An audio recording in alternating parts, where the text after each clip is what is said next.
Hey guys, welcome to my channel. So today I'm gonna show you how I made this sorrel punch. Sorrel is popular around Christmas time in the Caribbean, but we normally make it a different way. So I'm trying today to see if I can spice it up a bit. If you're interested in watching this video, stick around, leave a like, share and comment.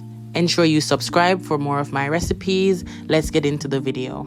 So starting off, I'm going to be using the dried sorrel. You can use the fresh ones if you have that available, but these one I got at the grocery store. These are basically the dried ones. It gives the same results as the fresh sorrel, but anyone that you have available would be good. I'm gonna set on my pot with about 16 cups of water. Just to break it down for you guys, I use about 16 cups of water.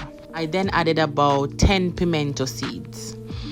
This is the brand that I use, and then I added the sorrel. After the water has boiled up, I added the sorrel, and I rinsed them off before I added it to the pot just to ensure that it's clean.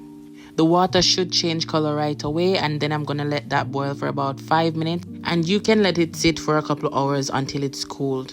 I'm then going to strain it, and I used about 4 cups of sorrel for this batch of juice. Added 1 nutriment, and you can add supplement. If you don't have the nutriment, you can add supplement. Either works. So I'm gonna add that in, and then I'm gonna ensure I stir that with a whisk. I added a little tip of ground nutmeg and a little bit of ground cinnamon, and then I'm gonna just stir that in and ensure it is combined properly.